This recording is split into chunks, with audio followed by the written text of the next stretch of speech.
Guys what's up, I hope आप सब बढ़िया ही होंगे। So welcome back to my another video. So आज की इस वीडियो में हम ऑनरशिप रिव्यू कर रहे हैं फोर्ड इकोस्पोर्ट का, जो कि फोर्ड जानी चाहती है अपनी बिल्ड क्वालिटी। जो बिल्ड क्वालिटी है बहुत ही ज़्यादा स्ट्रॉन्ग है, तो उसी के बारे में, ब्रांड के बारे में बात करेंगे। इसके क्या एवरेज आती है इस गाड़ी की, क्या सर्विस एक्सपीरियंस है, क्या डीलरशिप एक्सपीरियंस, उसी के बारे में बात करेंगे। सो आज हमारे साथ है फोर्ड इकोस्पोर्ट के ऑनर तरुण जी, जो कि हमें एक्सप्लेन करेंगे सारी चीज़ें इस गाड़ी के बारे में। So welcome to our channel Tarun ji. Thank you. So basically आपने गाड़ी कब परचेज़ करी थी? गाड़ी मैंने ली थी शशांक, ये मैंने ली थी अगस्त 2019 में। ओके, तो ऑलमोस्ट लाइक आपको 1 ईयर से ऊपर हो गया। हाँ, ऑलमोस्ट सेकेंड ईयर कंप्लीट होने वाला है गाड़ी को। ओके, ठीक है।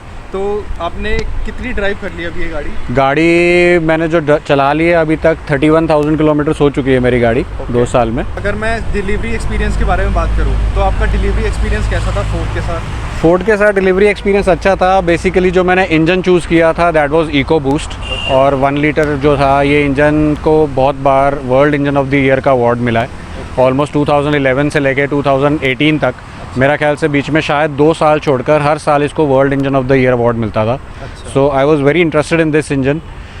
शुरू में जब इको बूस्ट आई थी तो उसमें कुछ कंप्लेंट्स होती थी, बट जो 2018 के बाद आया था, जब लॉन्च हुआ था, BS4 थी तब, लेकिन इंजन की परफॉर्मेंस बहुत अच्छी थी। और जो डिलीवरी एक्सपीरियंस था मेरा वैसे बहुत अच्छा था, लेकिन 1 महीने की उस टाइम वेटिंग पीरियड थी, इवन इन 2019। अच्छा। हाँ, तो अगर जैसे आप ये गाड़ी लेने गए तो कंपैरिजन किस से कार से कर रहे थे जब आप? उस टाइम पर बिल्कुल वेन्यू फ्रेश लॉन्च हुई थी। राइट। वेन्यू में मेरा सिर्फ एक रीज़न था ना जाने का, बिकॉज उसके अंदर जो स्पेस थी, जो फ्रंट के जो स्पेस थी डैशबोर्ड से, जो ड्राइवर का एक्सपीरियंस था, that was too little a space. तो जो हमारा एक्सपीरियंस इसके साथ था, इकोस्पोर्ट के साथ, प्लस इसको चलाने में जो रोबस्टनेस फील होती थी, दैट वाज मच बेटर। मतलब उस टाइम पर भी और आज भी अगर मैं कंपेयर करूं तो I think versus venue it was a very good decision. Okay, तो ये डीजल वेरिएंट है? ये पेट्रोल वेरिएंट है। अच्छा, ये पेट्रोल वेरिएंट हाँ, है। 1 litre with turbo booster. Okay, तो अभी तक इसकी एवरेज क्या आ रही है आपको? एवरेज इसकी, अब देखो, जैसे हम समर्स में चलाते हैं तो AC ऑन रहता है ऑलमोस्ट एवरी टाइम, तो तब एवरेज आती है करीब 12.5 से 13 के बीच में। अच्छा, पेट्रोल में इतनी देती है, बहुत आराम से देती है। और अगर आप यही लॉन्ग रूट पे ले जाते हैं तो समर्स में ही आपको 14-15 के बीच में भी मिल जाती है। यही अगर आप विंटर्स में चले जाएं, जब AC बंद रखते हैं हम लोग, तो उस टाइम जो है गाड़ी का इंजन ऑलमोस्ट 15-16 की सिटी में एवरेज देता है, और हाईवे पे 18 भी दी हुई है इसने मुझे। अच्छा, तो मैं अगर अपनी गाड़ी से कंपेयर करूं तो मेरी गाड़ी इतनी एवरेज नहीं देती, वो भी पेट्रोल है। हाँ। इवन इसमें कितने सीसी का इंजन है? इसके अंदर 1000 सीसी का है। 1000, 999 सीसी का। उसमें 1.2 लीटर का है। हाँ। 1000 सीसी का इसमें इंजन है, तो आपको कहीं पावर लैग फील नहीं होता इसमें? बिल्कुल भी नहीं फील होता। इनफैक्ट गाड़ी जो है वो 125 bhp की ट्यून करी हुई है। जो अदरवाइज इकोस्पोर्ट में इंजन पेट्रोल आता है, that is 1.5 litre dragon petrol engine आता है। अच्छा। उसमें भी जो है 120 HP के आसपास पावर है, इसमें उससे भी 5 HP ज़्यादा पावर है। तो मतलब कहीं आपको कोई पावर लैग फील नहीं होता। टॉर्क भी बहुत लोअर RPM पर आ जाती है सारी की सारी।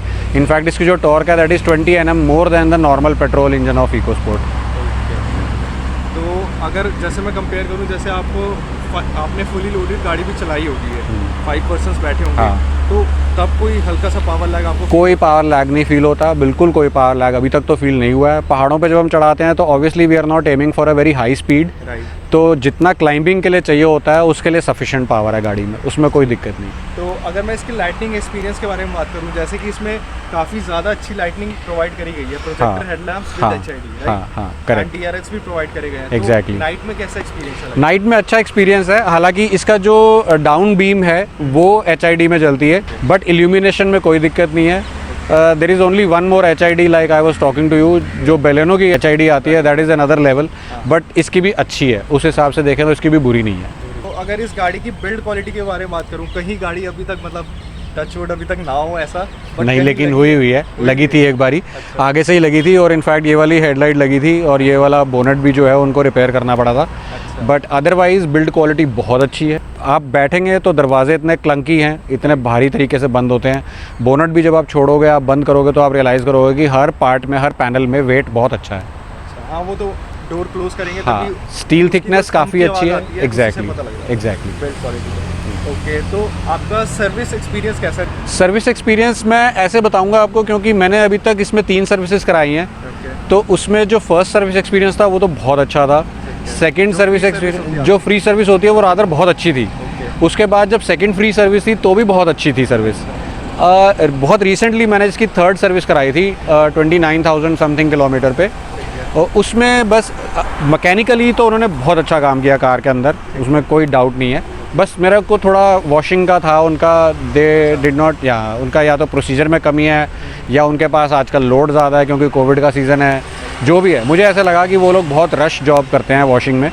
अदरवाइज़ गाड़ी में ओवरऑल सर्विसिंग मतलब फोर्ड में मुझे कोई कंप्लेंट नहीं है। बारे में बात करूँ, जब आपकी गाड़ी लगी थी तो आपकी सर्विस सेंटर में गई थी रिपेयर होने, हाँ, तो उसका एक्सपीरियंस कैसा उसका था? एक्सपीरियंस कुछ ज़्यादा ही अच्छा था। मतलब मैं एक्सपेक्ट नहीं कर रहा था। मैंने उनको गाड़ी दी थी, मेरा ख्याल से मैंने 5 मिनट बिताए थे वहाँ पर सिर्फ, और अपनी इंश्योरेंस मैंने उनके हाथ में पकड़ाई थी, और उन्होंने सिर्फ मुझे ये कहा कि सर गाड़ी हो जाएगी तो we will inform you.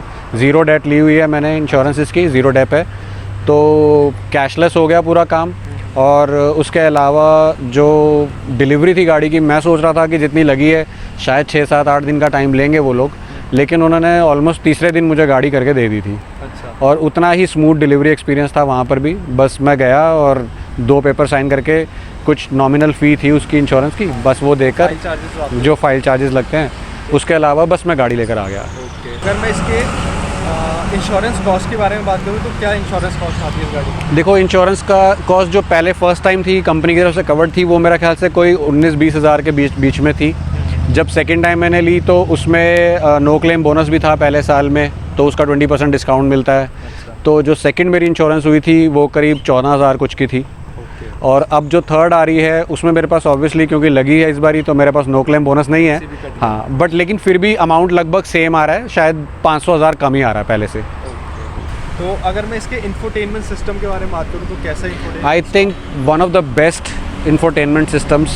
See, don't compare it with quality of a sound quality of a Bose speaker and all that, but जब आप स्क्रीन को फ्लिक करते हैं, जब आप उसको चलाते हैं, जो उसका टच एक्सपीरियंस है, I don't think any car in this category can match that experience. I even had a friend who visited me from another country and he said कि मेरी BMW में जो लेटेस्ट उसका जो स्क्रीन लगा हुआ है, कह रहा है I can compare the quality with that. मतलब मेरे को इतना मज़ा आ रहा है इसको यूज़ करने में, हाँ, इतनी अच्छी लगी उसको यूज़ करने में। क्रूज़ कंट्रोल लगा हुआ था कार के अंदर, वेरी यूजेबल। आई थिंक अगर आप हाईवे पर जा रहे हो, मैंने बहुत लंबे डिस्टेंसेस करे हैं इसमें, वेरी नाइस एक्सपीरियंस। अगर मैं इसके कंफर्ट के बारे में बात करूँ तो कैसा है कंफर्ट? देखो, इसकी थोड़ी सी जो राइड क्वालिटी है वो थोड़ी सी स्पोर्टी साइड पे है, तो इसलिए इसके सस्पेंशन बिल्कुल ऐसे कंफर्ट के लिए ट्यून्ड नहीं है, ठीक है। तो हाँ, अगर आप वैसे बात करो क्योंकि वो टाइट सस्पेंशंस हैं, तो कॉर्नर्स पे, राउंड्स पे, माउंटेन्स पे अगर आप चला रहे हो, इवन अगर आप फास्ट काट रहे हो तो आप कर सकते हो, which you can not do with a soft suspension setup. But हाँ, इस कार के अंदर वो सॉफ्ट कंफर्ट नहीं मिलेगा आपको उतना चलाने पे। अगर रोड अच्छी है तो सब ठीक है, लेकिन अगर आप थोड़ा सा ख़राब रोड पर चला रहे हो तो you will feel the bumps a little more than a normal car. Sportiness की तरफ ट्यून्ड है, सस्पेंशन थोड़े से टाइट है, उस हिसाब से वो आपको थोड़ा सा फील होगा as compare to other cars. If you are driving only this then you will get used to it. So Tarun भैया, अगर मैं इंजन नॉइज़ के बारे में बात करूँ तो इंजन नॉइज़ कैसी है गाड़ी की? मतलब काफ़ी ज़्यादा है? देखो, अगर आप बाहर खड़े होते हो तो आप किसी भी पेट्रोल इंजन से इसको कंपेयर कर सकते हो, ऑलमोस्ट उतनी नॉइज़ आपको फील होगी। मतलब ऐसे नहीं मैं कहूँगा it's very silent, but because the otherwise the NVH levels are very good inside. अगर आप कार के अंदर बैठोगे और आप कार को स्टार्ट करोगे, अगर आपने AC बंद किया, अगर आपको ब्लोअर की आवाज़ भी नहीं आ रही तो आपको इंजन की भी नहीं आ रही होगी। पेट्रोल इंजन है वो तो वैसे ही रिफाइंड होते हैं, बट इवन फोर्ड के मुझे लगता था थोड़ी इंजन नॉइज़ ज़्यादा होती होगी, बिकॉज डीजल में होती है, बट पेट्रोल में जैसे कि तरुण भैया ने बताया कि बहुत ही ज़्यादा नॉइज़ ही नहीं आती अगर आप इनसाइड द कैबिन आपने गाड़ी स्टार्ट भी कर रखी है। बाकी अगर मैं इसके प्राइस के बारे में बात करूँ तो आपको कितने की कॉस्ट करी थी उस टाइम पे? देखो, उस टाइम इसका ऑन रोड प्राइसिंग एक्चुअली मुझे बहुत अट्रैक्टिव लगी थी। इसका जो उस टाइम प्राइस जो कंपनी की तरफ से था, कंपनी ने मेरे ख़रीदने से शायद 1-1.5 महीना पहले ही उन्होंने इसका 50,000 प्राइस कम किया था। सो अबाउट 1360 की ऑन रोड थी दिल्ली में। 1360? हाँ, और वो हो गई थी करीब 13-15 की। कंपनी ने उस टाइम मुझे डिस्काउंट दिया था करीब 80,000 रुपये while I was booking the car. लेकिन जब तक 1 महीने बाद भी मैं लेने गया तो तब तक और कंपनी डिस्काउंट ऑफ़र कर रही थी इस पर। आई बिलीव उस टाइम इनका वेन्यू से कंपटीशन था या जो भी था, दैट्स कंपनीज मैटर। बट मुझे ओवरऑल ये कार पड़ी थी 12,10,000 रुपये की, and the delivery experience was amazing. Car का उन्होंने मुझे कवर भी दिया था और साथ में एक एयर प्योरीफायर भी लगा कर दिया था कंपनी ने, because those were also the features being launched in other brands. But since EcoSport was not having those things, so they gave me aftermarket air purifier with the car. Okay, तो मतलब सारी चीज़ें आपको, मतलब कोई ऐसा चीज़ missing नहीं लगा उस टाइम के हिसाब से? हाँ, अगर आप उस टाइम के हिसाब से देखो 2019 में और आज में सिर्फ ये फ़र्क आया है that now you are able to remotely control your cars through the apps. Different companies have launch their different apps on mobile. आप कार को बाहर खड़े खड़े ठंडा कर सकते हो, स्टार्ट कर सकते हो, स्विच ऑन स्विच ऑफ.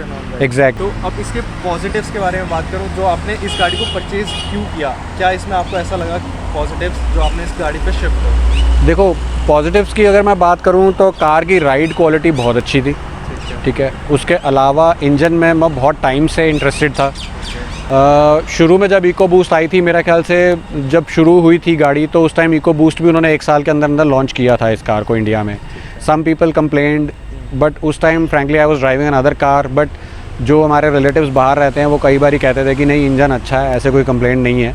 तो उस फीडबैक पे मैं स्टक था. और क्योंकि इसको अवार्ड्स मिलते रहे, रादर ये इंजन जो है it became inspiration for many other engines across India and across Korea in other companies also. जो 1 लीटर के टर्बो इंजन्स आते हैं आज की डेट में, they were almost inspired from this kind of engine because these Ford people were the first one to come out with this turbo booster engines. Yeah, 1 litre तो यहाँ पर हमारे यहाँ पे ज़्यादा पॉपुलर है.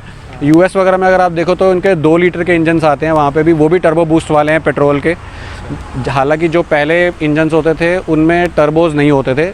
जब before Ford, when Ford introduced, they brought turbo boosters like diesel engines. They brought turbo boosters in petrol engines, and the engine was very successful. Okay, तो अभी जैसे बाहर तो इसलिए 2 लीटर आते हैं बिकॉज वहाँ का पावर ज़्यादा चाहिए होती है ज़्यादा उनको. चाहिए होता है. एंड इवन वो माइलेज नहीं देखते. हाँ, वो माइलेज नहीं Indians जो देखते. है, mentality एग्जैक्टली यही है कि एग्जैक्टली.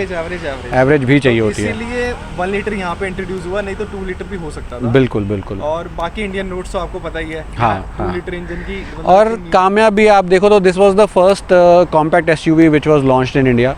इससे पहले कोई नहीं आती थी. इससे पहले जो एक्चुअल कॉम्पैक्ट एसयूवी जिसको कहते थे वो डस्टर या दूसरी गाड़ियाँ आती थी उस साइज़ की मिड सेगमेंट की. बट जो ट्रूली सब 4 मीटर गाड़ी थी वो सिर्फ इको स्पोर्ट ही थी पहले. इसके बाद then other company started coming out. तो बट ओवरऑल एक्सपीरियंस अगर आप गाड़ी में बैठ कर चलाएँगे you will feel very solidly built car. हर स्विच वगैरह पूरा टैक्टाइल है. आप बैठोगे, सीट्स भी जो हैं जहाँ बैठने की जगह है वो फैब्रिक है, जो लाइनिंग्स हैं वो सारी लेदर हैं. तो उस तरीके से देखें, प्लस 6 एयर बैग्स थे कार के अंदर. तो इस सेगमेंट में सब कुछ मिलना बिल्कुल बिल्कुल. हर चीज़ में, मतलब हर चीज़ में फीचर्स में ठीक थी. बिल्कुल. ठीक है. तो अगर मैं इंटीरियर की क्वालिटी के बारे में बात करूँ तो इंटीरियर क्वालिटी कैसी लगी आपको? इंटीरियर क्वालिटी बहुत अप मार्केट है. Rather if you will compare it with even some of the latest cars you will find that इसकी इंटीरियर क्वालिटी उस टाइम से ऐसे ही बन के आ रही है. और अभी भी कंपैरिजन कर सकते हैं. हाँ, आप अभी भी कंपेयर कर सकते हो. मतलब अगर आप देखो, आप एक तरह से ये सोच सकते हो कि ये कॉम्पैक्ट एसयूवी का सेम डिज़ाइन जो है पिछले 8 साल से 7 साल से चला आ रहा है. बट अगर आप अंदर बैठकर चलाओगे तो आपको हार्डली वो फील होगा. आप बाहर से आपको कार डेटेड लगती है कि हाँ 6-7 साल 8 साल हो गए. बट आप अंदर बैठकर देखोगे तो आप इसको लेटेस्ट मॉडर्न कार्स से भी आप कंपेयर कर सकते हो. आपको 19-20 ही लगेगी और अच्छी भी लग सकती है. ठीक है. इवन मैंने भी इसका इंटीरियर देखा. इवन जो आपको ऑरेंज लाइन दिख रही है वो काफ़ी ज़्यादा अट्रैक्ट करती है. इंटीरियर में अलग सी एक स्पोर्टीनेस प्रोवाइड करती है. अगर आप अंदर बैठ के गाड़ी चला रहे हैं तो काफ़ी ज़्यादा स्पोर्टी फील होता है. ये चेंज की गई थी. और ये बीच में जो आती थी इको बूस्ट, इसमें ऐसे ही ब्लैक एंड ग्रिल आती थी सामने, स्मोक्ड हेडलाइट्स आती थी HID के साथ. सो ओवरऑल जो है थोड़ी सी अग्रेसिव लुक रखती है इसकी as compare to the usual Eco Sports. Even alloys भी आप देखोगे तो डार्क टाइटेनियम कलर के इको उसके हैं, ग्रे कलर के. हाँ, एकदम डिफरेंट लुक देते. So overall it is a very complete car that way. Right. मतलब इस गाड़ी को अगर आपने ले लिया ना तो मुझे नहीं लगता कि कोई मॉडिफिकेशन की ज़रूरत है. हाँ, सारी मॉडिफिकेशन इसमें ऑलरेडी कंपनी से स्टॉक आती है. बिल्कुल बिल्कुल. जो है इको बूस्ट इंजन नहीं आता मार्केट में. BS6 नहीं इंट्रोड्यूस किया उन्होंने. तो तब से अब आपको 1.5 लीटर पेट्रोल और 1.5 लीटर डीजल मिल जाएगी इको स्पोर्ट में. बट 1 लीटर इको बूस्ट नहीं मिलती है. लेकिन जो फीचर्स और इसके हैं ये सब टॉप मॉडल में टाइटेनियम S में अभी भी मिलते हैं. हाँ, ठीक है. बस इको बूस्ट, बस इंजन नहीं मिलता ये वाला, एग्जैक्टली, बाकी सारे फीचर्स मिल जाते हैं, रादर यस। फीचर्स जो दूसरी कार्स में आते हैं वो इसमें है, इनफैक्ट इवन एम्बियंट लाइटिंग तक है इसके अंदर, that is also I think 8 और 10 different colours you can choose from the screen. Colours भी है? हाँ, आप चूज कर सकते हो कलर्स कैसे, मतलब फीचर से पूरी लोडेड है। हाँ, उस टाइम के हिसाब से मैं सोचूं तो देयर वाज नथिंग मिसिंग। 12-10 में पड़ी, 12-10 में ये कार पड़ी थी on road with all these features. I have thoroughly enjoyed the car so far. इसी के साथ इस वीडियो को एंड करते हैं। अगर आपको वीडियो अच्छी लगी हो तो do like this video, share this video and subscribe to my channel. Till then bye bye, take care and have a nice day. Bye bye. Let it go.